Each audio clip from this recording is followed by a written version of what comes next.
అంతకుముందు లేదన్న పచ్చికాయ చెప్తూనే ఉన్నా ఉన్న వాస్తవం. అసలు ఇట్లా లేదన్న తోట ఇట్లా చూస్తే అండి. మాది వల్లాపురం గ్రామం, ముదిగొండ మండలం, ఖమ్మం జిల్లా. నా పేరు వచ్చేసి ఎన్ఈడి నరసింహారావు. నేను గత 4 సంవత్సరాల నుంచి జమునా 116 విత్తనం వేస్తాను. ఫస్ట్ నుంచి కూడా నేను కెమికల్ వాడుకుంటూ వచ్చాను. కెమికల్ వాడుకుంటూ వచ్చిన తర్వాత ఎన్ని మందులు కొట్టినా కూడా నాకు నల్లి కానీ తెల్లదోమ కానీ కంట్రోల్ కాలేదు.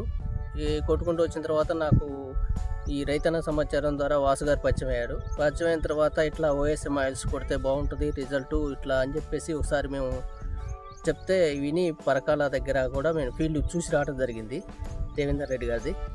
అక్కడ చూసిన తర్వాత ఆ రైతు చెప్పడం మాటల్లో కూడా నాకు మంచి రిజల్ట్ వచ్చిందని చెప్పిన తర్వాత నేను ఆలోచించకుండా ఒక 20 days బ్యాక్ నేను తీసుకొచ్చి వాసుగారి దగ్గర తీసుకొని ఓఎస్ఎంఎస్ 2 ఎకరాలకి 2 దఫాలుగా స్ప్రే చేశాను.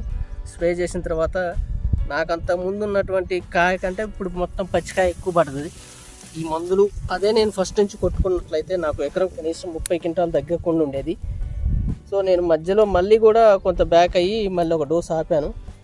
కానీ ఇది ఓఎస్ఎం ఆయిల్ కొట్టుకోవటం వల్ల క్రాప్ కానీ పచ్చికాయ కూడా ఇప్పుడు ఇది కొట్టిన తర్వాత పడ్డది ఏంటంటే ఎకరానికి సుమారుగా 6-7 క్వింటాలకు మళ్ళీ ఈ పచ్చికాయ అంతా కూడా. ఈ ఓఎస్ఎం ఆయిల్స్ ఎప్పుడైనా కొట్టుకోవచ్చు. అదే ఫస్ట్ నుంచి కొడితే మాత్రం ఎకరం 30 క్వింటాలు తక్కువ కాదు, తక్కువ రేట్లో ఎక్కువ మందు ఎక్కువ దిగుబడి ఇచ్చే మందులు ఉన్నాయి అవి ఓఎస్ఎం ఆయిల్స్. మందులు కొట్టడం వల్ల ఏంటంటే దగ్గర కనుపండి, దగ్గర కనుపు వచ్చిన కాయ పత్తి పూత కాయ కావటం ప్లస్ కాయ కింద ఏ సైజు ఉందో పైన పచ్చికాయ కూడా పై వరకు కొసల వరకు కూడా అదే సైజు వస్తుంది. చూడండి ఈ సైజు వస్తుంది, కింద ఏ టైప్ అవుతుందో ఇదే సైజు వస్తుంది కాయ కూడా. కాయ నాణ్యత కానీ క్వాలిటీ విషయంలో కానీ ఓఎస్ఎం ఆయిల్స్ కొట్టుకోవటం వల్ల చాలా బాగుంది. ఆయిల్స్ పనితీరు కూడా బాగుంది. కాయ సైజు తగ్గలేదు, పూత వచ్చిన ప్రతి పూత పిండి అవుతుంది, పూత ఎక్కడ డ్రాప్ కావట్లేదు. ప్రతి కాయ చూడండి చెట్టు పై కొస వరకు కూడా అదే కాయ అదే సైజు, మీరు ఎక్కడ చూసుకున్నా కూడా అదే సైజు. ఇదంతా కూడా ఆ మందులు కొట్టిన తర్వాత పడ్డ పచ్చికాయనండి.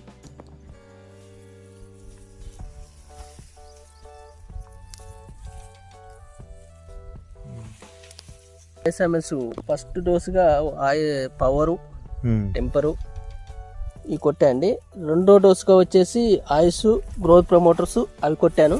అవి కొట్టడం వల్ల నాకు నల్లి కానీ ప్లస్ కంట్రోల్ అయింది, ప్లస్ గ్రో అప్ ఈగురు రావటం కానీ ఈగురు వచ్చిన ప్రతి పూత పిందె కావటం కానీ పచ్చికాయ పట్టడం కానీ మేము యాజ్ టీజీగా కూడా ఓఎస్ఎంఎస్ ఫస్ట్ నుంచి కొట్టుకున్నట్లయితే ఎకరానికి 30 క్వింటాలు ఎక్కడికి పోదండి. ఇత్తనం ఇది ఫస్ట్ నుంచి చివరి వరకు కూడా అదే కాపు వస్తుంది. మీరు చూడండి ఒకసారి ట్రై చేయండి, మంచి మందులు అవి. ఇప్పటి వరకు అయితే నేను ఇప్పుడు ఇది ఇస్తున్నాను. ఈ నెల మార్చి లాస్ట్కి మళ్ళీ ఒకసారి నేను వాసుగారిని పిలిచి మళ్ళీ ఒకసారి వీడియో జరుగుతుంది, ఎంత అవుతుంది ఏంది అనేది కూడా మళ్ళీ పూర్తి సమాచారం మీ ముందు ఉంచుతాం. ఇప్పుడు 3వ డోసు మేము ప్రస్తుతానికి 3, 4, 2 డోసులు తెచ్చానండి. ఇవాళ 3వ డోసు కొడతాను, మళ్ళీ ఒక 6 రోజుల తర్వాత 4వ డోసు కొట్టిన తర్వాత మళ్ళీ ఒక రోజు వచ్చేసి మేము వీడియో పెడతాము. వాసుగారిని పిలిపించి మీకు పూర్తి అందుబాటులో మీకు పూర్తి వివరాలు వెల్లడిస్తాం. పూర్తిగా నల్లిబడి మాడిపోయినాయండి.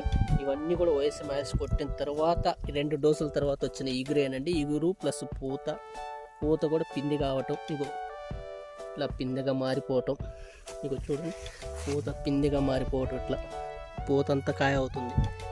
ఇదంతా కూడా ఓఎస్ఎం ఆయిల్స్ కొట్టిన తర్వాత వచ్చినాయి ఈ పూతలు.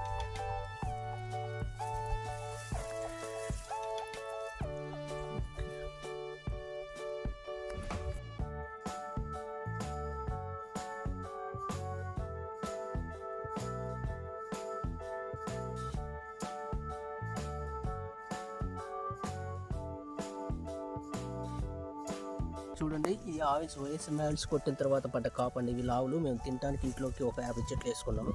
ఇవన్నీ ఒకసారి కటింగ్ అయిపోయాక మేము కొట్టిన ఆయిల్స్ వల్ల పడ్డ కాపండి. ఇది సుప్రీం, గుబ్బ కూడా రాదు. చూడండి గుబ్బ లేదు, ప్లస్ ఇప్పుడు కూడా ఇంకా ఎగురొచ్చి కాస్తూనే ఉంది, పిందె పూత అవుతూనే ఉంటుంది. ఇదంతా కూడా పచ్చికాయ ఇప్పుడు ఆయిల్స్ కొట్టిన తర్వాత పడ్డ కాపు. ఇది